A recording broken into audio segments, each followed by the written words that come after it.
Hey, how's it going? It's going okay. I have a cold again. Yeah, I feel like I never get rid of it. So if I sound very nasally today, this is just like real life, we're just rocking and rolling.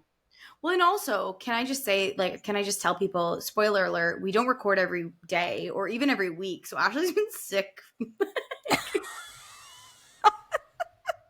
She needs some Ashley's just immune always support. sick. It would be Dealing great. Well, just I was gonna dealing with say a it'd be 5-year-old, great. It'd be great if you had a naturopath who could give you I things. know that like help me with immune support. You know what I think it is? Like 5-year-olds are so weird, guys. Yeah. For anybody listening that like doesn't have tiny humans. So today, for example, this is like an off the cuff story that I didn't warn Laura about. But like there's been like a lot of like toilet issues today, I'm just trying to go to the bathroom in peace, and like my son is like raging and my foster dog is raging and my son won't let me be in the bathroom by myself, right? Mm. So they're having a party in there.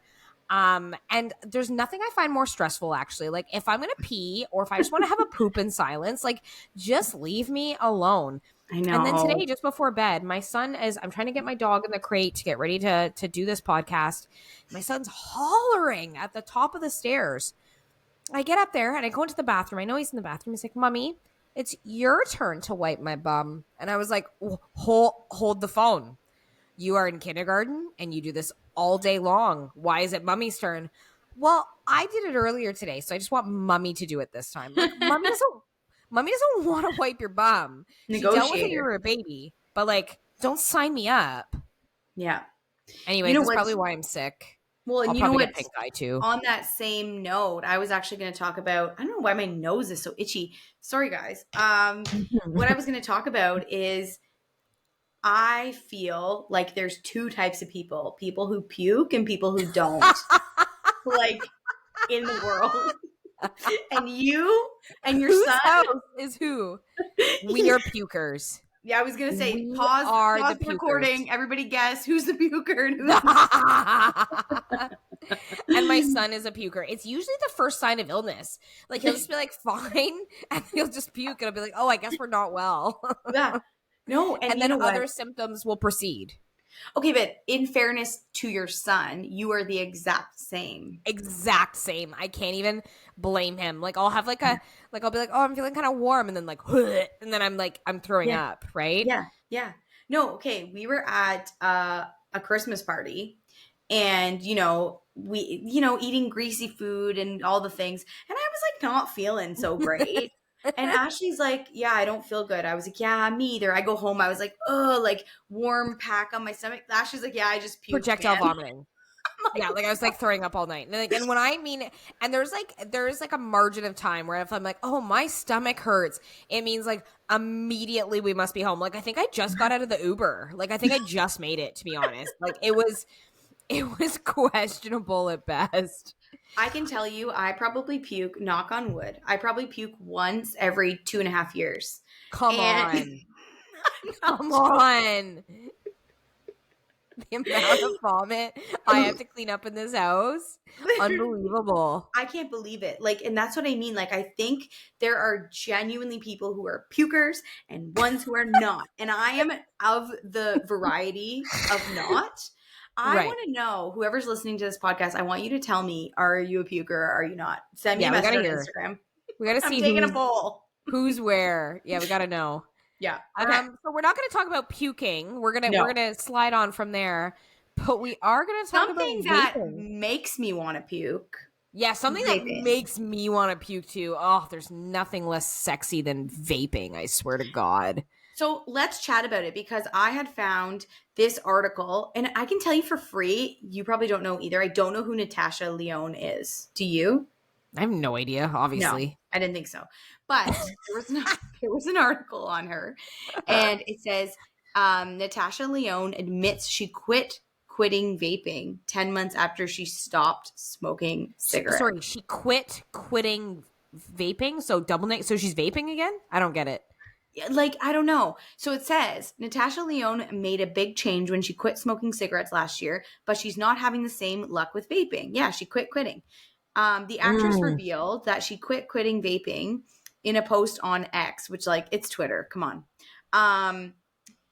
how's the vape quitting going? A fan wrote. And What an interesting question for a fan to write. someone wrote, really, cigarettes were really bad for you. Anyways, she said she's pretty sure that she's now vaping the equivalent of 40 packs a day. Oh, So, what? yeah, that's from her own words. So let's talk about vaping, and let's talk about, is it healthy? Is it not? I think at this point we know that it's not. We But know it's not. Yeah. interestingly, I wanted to bring up a few things. This article really caught my attention. It's actually from January 23rd, 2024. So like last week. Wow. And a 22-year-old man who vaped required a double lung transplant, and he had no idea how bad it was for him. Jackson Allard spent 70 days on life support after he had parainfluenza. His family thinks vaping may have aggravated his illness, and he received a double lung transplant. Yeah, so it's actually pretty freaking serious. And there's a Netflix documentary too that on the Jewel, yes, yeah. Naturally, I watched it, and it was blew my mind. I've been so lucky in that, to be honest, and I grew up in a rural area in Ontario, Canada, and I'm so kind of lucky in that, like, smoking wasn't cool when I was a kid, and vaping wasn't invented yet. So this is not something that any of my friends or any really even acquaintances went on to do. Like, it seems to be more of a modern younger person thing. Yeah. But awful habit. I think most recently it became a little bit more of a thing because it was like, oh, you can't smoke here. Cigarettes became out really quickly. Like it went from being this like cool thing to, ew, please don't smell like that near me. And also with cigarettes, a lot of it was of the nature, you can't smoke within whatever meters of this building, and you can't. So people started vaping, and now, now they're banning vaping similarly because we know the risks. I was going to say, now I see a lot of the signs that ban vaping and smoking, but there's always that latency period, right? Where there's a new habit that comes out and nobody really knows the long-term data and doesn't know from like a public health perspective how far to have them away from entrances and stuff like that. So I think that nobody really knew what to do with vaping for a bit. And then also they added, let's not be naive. They absolutely marketed it towards the younger population with flavors and stuff like that, right? So it didn't have the same smell as typical tobacco did, right? So that hit an entirely different market. Yeah. And interestingly enough, the Heart and Stroke Foundation of Canada from August of last year stated that many studies have found e-cigarettes to be associated with inflammation, oxidative stress, and other precursors to cardiovascular risk. And some studies have suggested increased risk of stroke. I did find an article talking about vaping tripling the risk of stroke, but I can't find that right now. So I'm not going to like put that on, quote it. Yeah. Quote it. Interesting other articles that I found. Teen vapors are up to 7 times more likely to get COVID than non-users, said a new Stanford study. And there was a 21-year-old spending 6 days in the hospital for lung complications with COVID because they vaped. So crazy. Yeah. So crazy, so avoidable. Yeah, and honestly, and I think what happens is we just replace one habit for another one instead of, actually getting to the root of it and, getting, I'm just looking at this CDC because there's actually vaping illnesses. And I'm just trying to understand what that is. And they're talking about vape pens. And people are having fatigue, coughing, trouble breathing, vomiting, and diarrhea associated with they're calling it vaping lung illness. So interesting. Has its own categories. Yeah, I don't know. I agree. I don't know. It's one of those things where even if there's not data, like I don't know. There's certain things where I just intuitively feel like, do you ever feel like you're just like, that's just not a good idea? Yeah, Like, when I see these, I was like, that's just probably not a good idea. Like, I don't even have anything to back that up. I can just pretty much promise you well, that's not going to have the return you're looking for. and I have a little bit of trouble trusting your judgment when on those types of things. When I know for a fact that you ate raw eggs and gray meat at the Midland Women's Hospital. Yeah. Oh, well, you So know what? I think I probably have a pretty diverse gut microbiome. That's what I'm gonna say. There's everybody's in that garden, yeah, and yeah, it's fine. We're surviving. we are. Okay. And to kind of end this, the percentage of children who began using e-cigarettes by age 14 has tripled since 2014, which is crazy. And you know what these Crazy. kids need to be doing instead? They need Going to be outside. exercising. And this leads me to our next point is, would you be offended if your partner gave you a gym membership for Christmas? Listen, if he's listening, if my boyfriend is listening right now, Mhm. feel free to reach out to the gym owner and pay for my gym membership. I will not be the least bit offended. Literally. I would be so excited. Okay. Now, Okay, paint the picture. You don't go to the gym already. This is a new thing. Hey, honey, got you a gym membership. Are you mad? well, I mean, you can't ask me that necessarily because I can't separate myself from my entire profession and what I stand for. So, like, I mean, I think to that, like, what a thoughtful gift. Somebody's trying to, give me the gift of health and Yeah. looking forward to longevity with me. They just want to be married and love me forever, Yeah. right? Yeah. And as a single divorcee, that doesn't sound that bad. Yeah. Totally. Totally. Now, I could see how some people would likely be offended by that.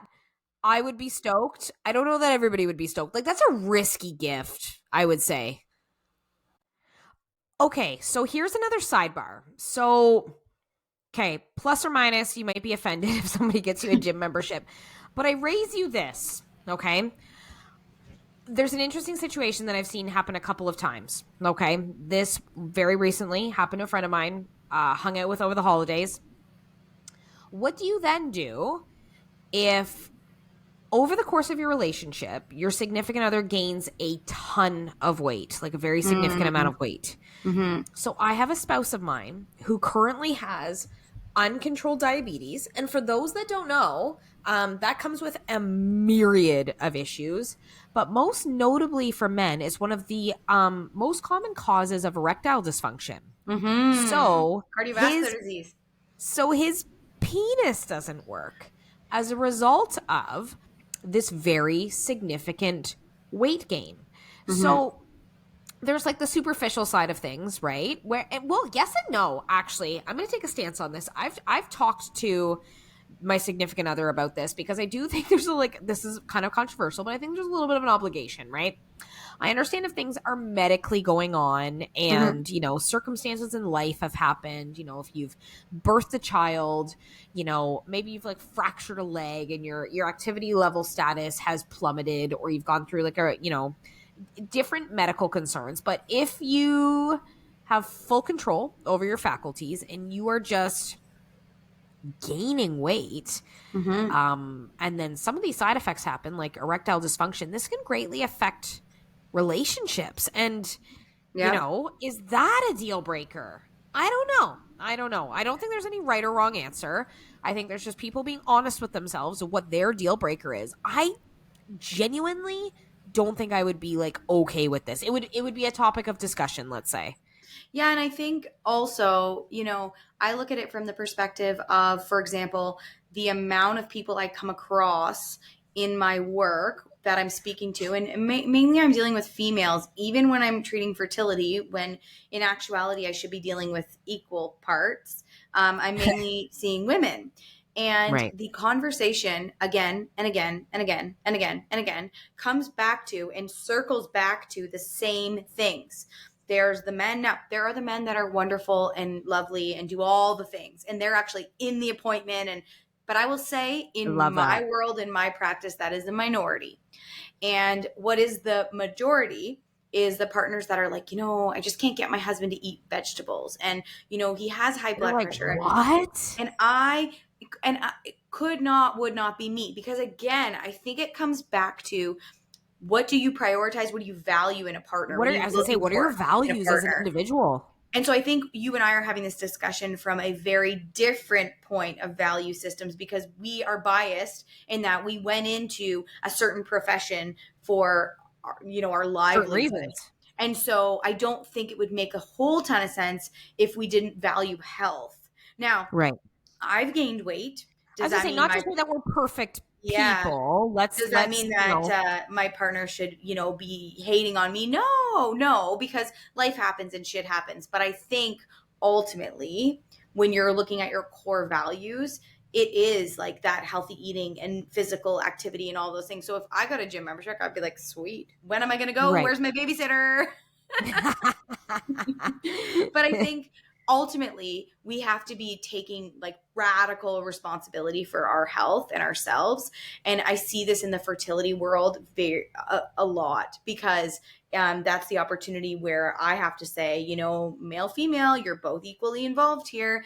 And the female is usually dragging their partner along like dead weight. And they're like, well, I don't have to Which, do like, I anything. hate to say this, and again, we can't help but speak from the lens in which we've lived our lives. But guess Mm-hmm. what? Parenting, super hard. Yeah. Super hard. So if Yeah. you're not willing to be a 50-50 partnership in terms of conception and taking Yeah. care of yourself to get things started that way, Yeah. parenting is going to be a ride for you. Honestly. Bare bones. You need to Because show up. those Yeah. children, I promise you, they will test you and they will test your relationship. And yeah, that's where I'll leave that one. But and also, we have to look at, when we're looking at health, like all of this came from gym membership conversation, right? And when we're Yeah, talking about health and we're looking at health, we have to be willing to set examples for 100%. our children, because watching mommy and daddy exercise, I mean, I know it's a huge priority for you with Yeah, Bennett huge. to see you move and to see you exercise. Now for me, I tend to work out when my kids are not around, and so they don't physically see me do like the lifting weights a ton. They do see my husband do it though, and we like to get outside, we like to move, we like to do Yeah, things there's as a different family. ways in which you can show them. And to be honest, there's many days that I wish I could go by myself Yeah. because, it would probably be far more efficient, but the fact of the matter is life has not afforded me that opportunity currently. So it's either, Bennett comes to the gym with me or mom doesn't go to the gym, right? So I've kind of hoped just by continually dragging him places that he will become accustomed to that and be able to entertain himself and find things to do while he's there. And to be honest, it's kind of worked out like that. Which is what and why I encourage other parents in my practice to do the same. Like there might be some pushback initially in terms of your kids wanting to do other things, but if it becomes a habit, they come to learn, hey, if I go to the gym, this is actually a space in which I can maybe like run around and be a crazy guy, Mhm. right? Yeah. Um, and that brings its own excitement. Yeah. And on the note of kids, we're talking birth control. So, one of the questions that I'm asked all the time is, coming off of birth control, can I ease the transition? And so I think Mm, this conversation comes with a lot of nuance. This conversation doesn't come with, I'm going to be honest, doesn't come with a ton of evidence based practice, because it's not really something that, I don't know how to explain it. It's very different for everyone. I always say to patients, like, when you come off of birth control, and I say this kind of in a facetious way, but one of three things is going to happen. Thing one is that you come off and things just resume and you're good. Option two is that you come off, you get your withdrawal bleed, you get a period for a couple months, and then kind of shit hits the fan. Phase three is that you will come off of birth control and your period just like doesn't come. 60 days, 70 days, you start to get cystic acne like me. And, the next few years are a little bit rough. And that's I say wild. that because those are literally the only options that exist, right? essentially it's like it's going to be great, it's going to be bad, it's going to be kind of good then bad, like that's what's going to happen. So can you stop the transition from being horrible? Maybe. Depends on what you do. I think I mean, what's your experience with birth control? So my experience with birth control is I cannot be on it. And I'm Mm-hmm. going to tell you why. Birth control, I've tried now. It's been a very long time since I've tried to be on oral birth control. I mean, I have other forms of birth control. But, the pill or hormonal based birth control Mm-hmm. makes me crazy. Mm-hmm. It makes me so crazy. And I don't know how to explain it because, I mean, I'm like, if you've met me, I'm like a high energy kind of wacky person, but like relatively controlled and I get through the day to day. Birth control makes me an entirely different person. I'm like ragey, on edge, really dark thoughts. And it's happened to me within about 2 weeks of being on, honestly, any type of hormonal birth control. Within 2 weeks, my personality changes and my mental health just plummets. And Mm-hmm.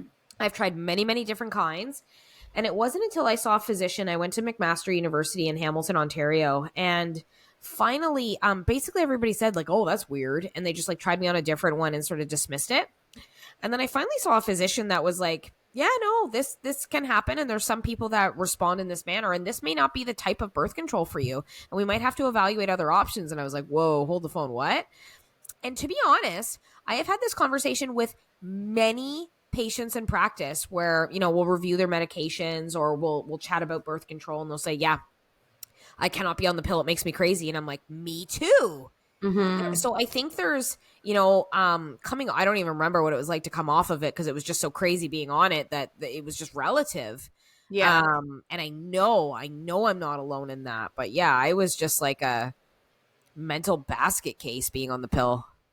Yeah, and I felt the same way. I also had like chronic pelvic pain.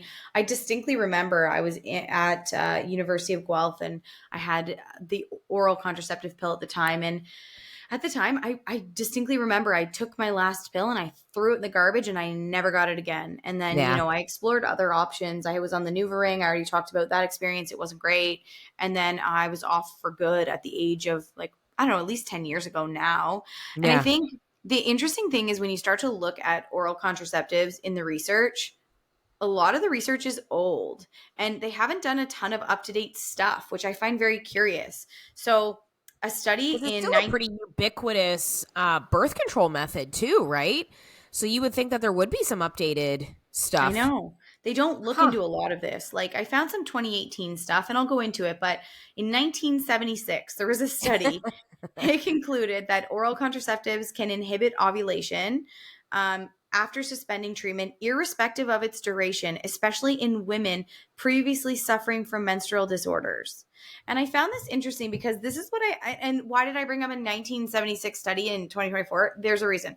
Because in practice, this is what I actually see, like clinically. We talk about, the research, but then we talk about like what we actually see in practice. And clinically, I see this happen, right? My biggest advice to patients is when they're on birth control and they're wanting to come off, my biggest first conversation is, why did you go on it? And a lot of people look at Yeah. me like I'm insane. They're like, no, why did you go on it? Did you go on it because you needed birth control, period, end of story? Or did you go on it because you had heavy periods, acne, painful periods, irregular periods? What happened? Because that will probably dictate what's going to happen What's afterwards. If you next? went Yeah. on because you had PCOS and you had a period every 6 months, well, guess what's coming back, right? Right. Because we never did anything about it. And that's the difference. So I totally see this in practice that if you have a menstrual disorder and you go on birth control, it didn't fix anything. So you come off, you still have a menstrual disorder, right?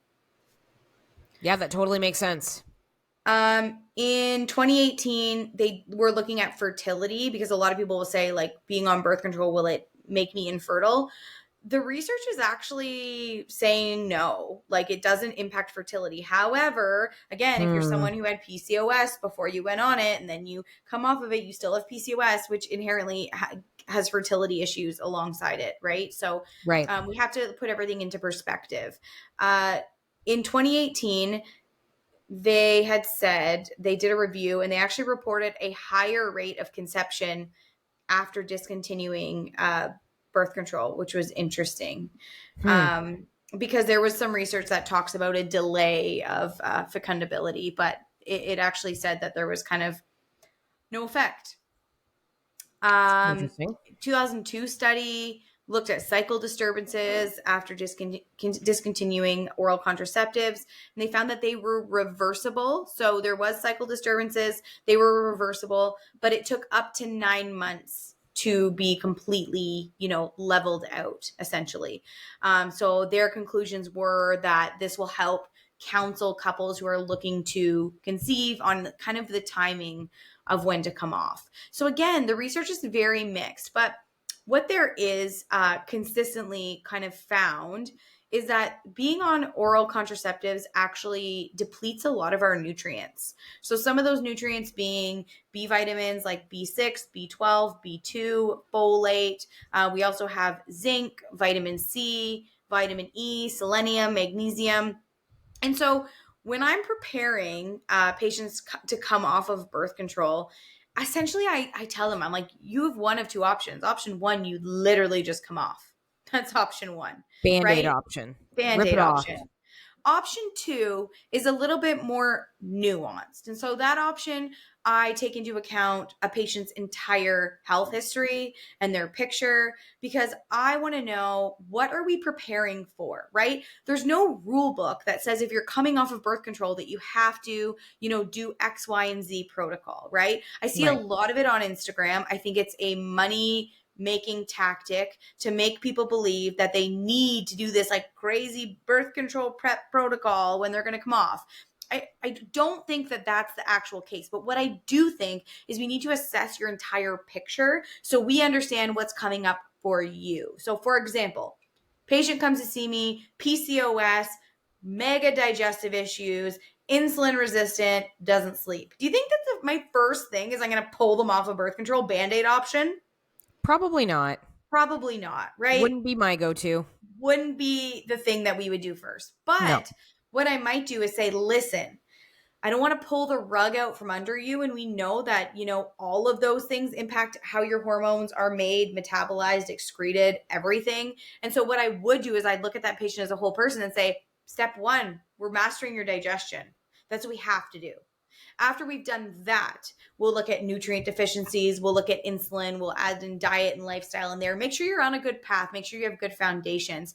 We'll Yeah. probably do some blood work and see if you're deficient in B12 and all of the other pieces of the puzzle. We'll, replenish your nutrients. Maybe I'll put you on a good quality birth control or sorry, birth control. Maybe Don't I'll put put you them on, back on birth control. don't put me on more Don't birth control. do it. Put you on a good quality prenatal because essentially that's going to give you a lot of those nutrients that you're going to lose being on birth control. And so again, we're doing this layered approach, right? Right. And if the goal is conception, then that's a logical next step.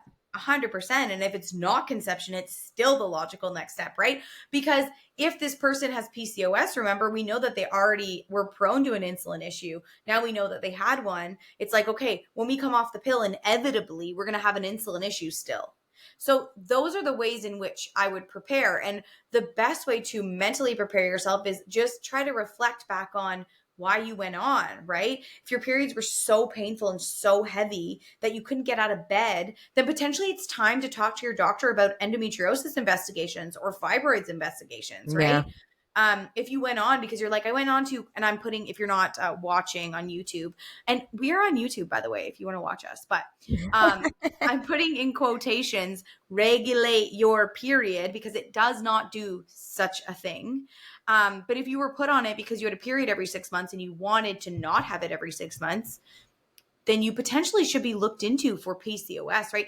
These are For all the sure. things to consider. I feel like people don't look at it high level like that. They're like, well, but what happens when I come off? Well, we have to look at a lot of different factors to understand what that's going to look like.